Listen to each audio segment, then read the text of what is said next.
Good morning, my friends. It's me again.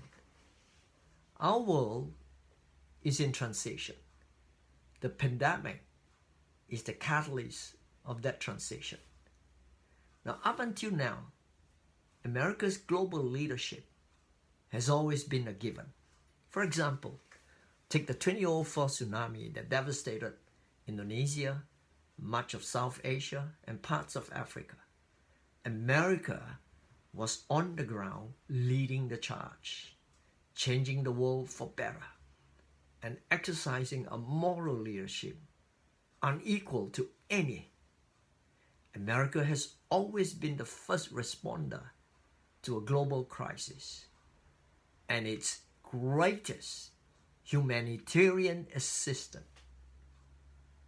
Now, COVID-19 is just the exact opposite. Aside from not even wanting to lead globally, domestically, America was virtually clueless in tackling the issue. Its response was half-hearted, divided, confused, and poorly coordinated.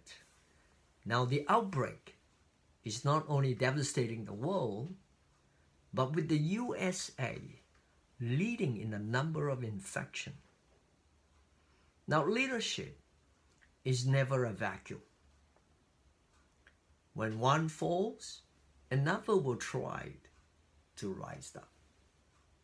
So China, being the original culprit, by managing it deceitfully in the first instance, not caring the least for the global community, or if I may add, its very own people.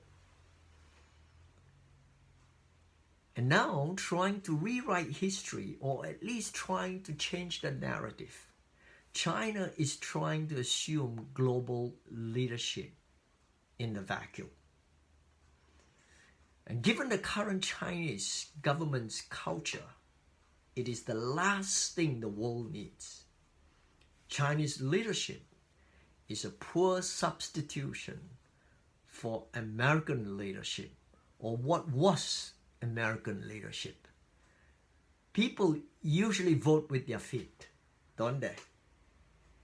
Well, during this pandemic, there was a rush for the US dollars, notwithstanding the American leadership, or lack thereof. There is still a perception of America being a safe haven. The fact is, nobody's rushing to snap up the Chinese renminbi. So what's in store for us? Well, for a start, God rules in the affairs of men. That's found in Daniel chapter 4, verse 17. The comforting thought I have is that God's leadership is evident. He has not abandoned us. He is in the chaos. People are discovering Him. Healthcare workers are discovering Him. Global leaders are discovering Him.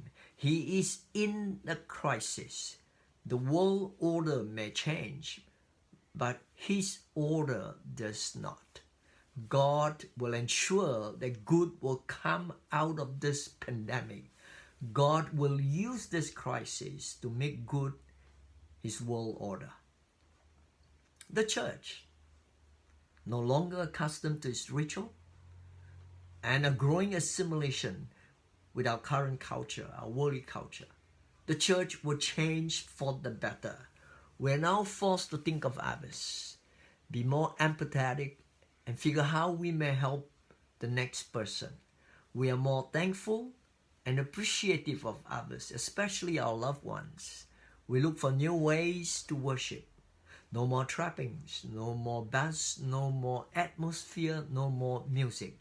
We stay in true commune with God. We are praying more. We dwell deeper into the Word of God, and we look for ways to adapt to changes. We practice a lot more solitude. We stay better in our family relationships.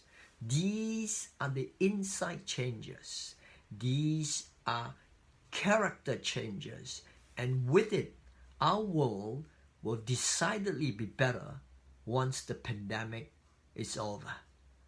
So live with the confidence that God knows what He is doing. The Lord bless you.